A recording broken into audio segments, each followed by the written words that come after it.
बिस्मिल्लाहिर्रहमानिर्रहीम। आज cipher case की फिर अडयाला जेल के अंदर समाअत है।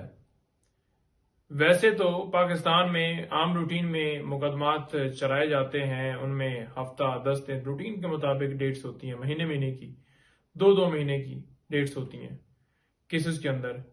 लेकिन ये क्योंकि इन केसेस के साथ नाम जुड़ा हुआ है इमरान खान साहब का, और जैसा कि आपको पता है कि पीडीएम हुकूमत ने 16 महीनों में अपने केसेस खत्म करवाने के लिए और इमरान खान साहब के ऊपर केसेस बनाने के लिए सारा जोर लगाए रखा और 200 के करीब केसेस उनके ऊपर बना दिए गए।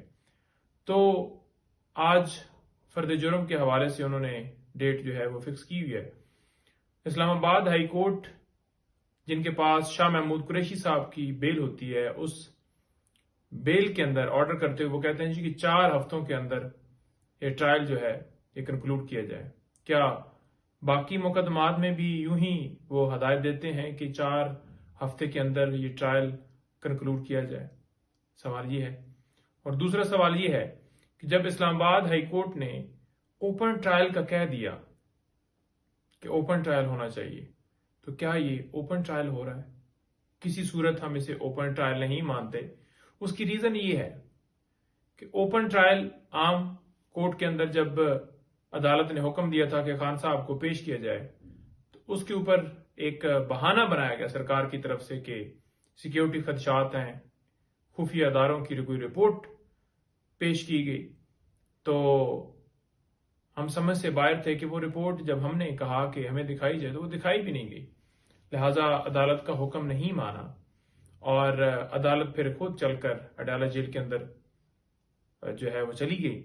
अब अडयाला जेल में इससे पहले भी मुख्तलिफ नोटिफिकेशन निकाले गए और जो प्रोसीडिंग्स की गई इस केस के अंदर वो बिल्कुल गैर कानूनी थी।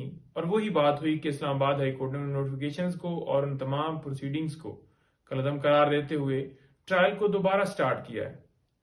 तो अब दोबारा वही तरीकाकार किया जा रहा है, उसी तरीके से ट्रायल चलाया जा रहा है। जेल के अंदर जहां पर अदालत बनाई गई है वहां पर शीशे के जो केबन दीवारें बना दी गई हैं और हैरान है कि चूज करके मीडिया के 2-4 लोग कल भी लेकर गए हैं। आपने देखा कि लास्ट हियरिंग के ऊपर जब मीडिया गया तो उन्होंने आकर रिपोर्ट किया कि खान साहब तो बड़े डटे हुए हैं और पुरज़म हैं और उनके जो मैसेजेस थे वो कौम को बताए गए।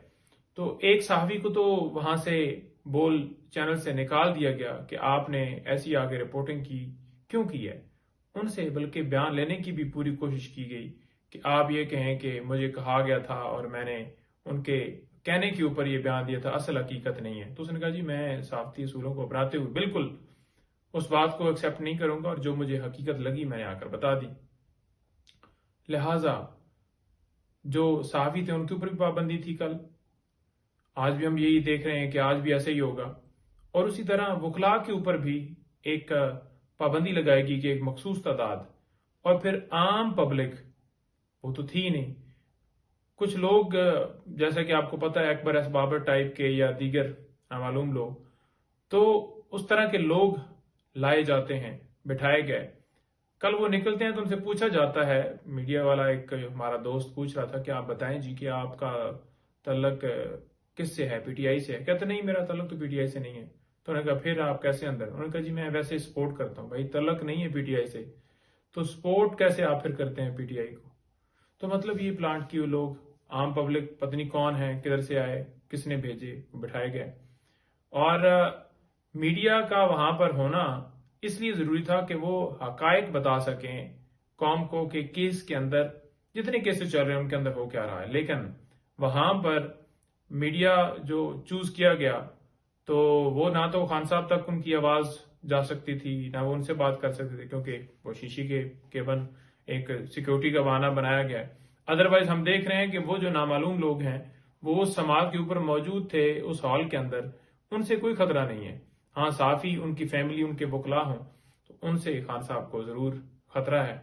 और जहां पर जैसा आप बैठे हुए हैं वहां से जो साफी बैठे हुए कम से कम 20-25 फुट 30 फुट का वो फासला है। तो वहां से जो समाअत चल रही होती है, जो कार्रवाई चल रही होती है, जो दलाइल चल रहे होते हैं, वो भी मीडिया के लोगों तक रिपोर्ट नहीं होते। तो वो जब कल समाअत खत्म हुई तो उन्होंने पूछा कि हमें जी बताया जाए कि क्या हुआ है समाअत में। तो क्या ये सिर्फ लोग एक ड्रामा रचाया जा रहा है कि लोगों को अंदर ले जाना है, जब उन तक समाअत की आवाज ही नहीं आ रही कि अंदर हो क्या रहा है, तो फिर उस अंदर भिजवाने का क्या फायदा। तो फिर क्या इसे ओपन ट्रायल कहेंगे? ओपन ट्रायल का मतलब होता है आम पब्लिक, वकला और फैमिली और जो साफी हैं वो जाएं, बिल्कुल उनको हर तरह से एक्सेस हासिल हो। और जेल के अंदर ही क्यों की जा रही है? अगर एक शख्स को आप सिक्योरिटी नहीं दे सकते तो 26 करोड़ आवाम को आप कैसे सिक्योरिटी जो है वो फराम करेंगे? इसी तरह तोशाखाना केस वो भी कल लगा हुआ था और उसके अंदर इनिशियल दलाइल कुछ हुए हैं, आज मजीद उसके अंदर दलाइल होंगे। इसके साथ साथ अलकादर ट्रस्ट केस तोशाखाना, जो आपको पता है बीबी साहिबा के ऊपर भी एक इसी तरह से कार्रवाई नैब के अंदर चलाई गई है, तो वो भी आज दोनों केसेस में बीबी साहिबा भी पेश होंगी वहां पर। और इसके साथ साथ इलेक्शन कमीशन वो भी जनाब अब चल के जा रहा है, तौहीने अदालत की कार्रवाई स्टार्ट है। इलेक्शन कमीशन जो है वो कमीशन है, वो अदालत नहीं है, ट्राइब्यूनल नहीं है, तो उसके पास तौहीने अदालत का इख्तियार ही नहीं है। पहले तो उसके पास इख्तियार नहीं है और दूसरे नंबर पर अब वो भी अडयाला जेल के अंदर चल के जा रहा है।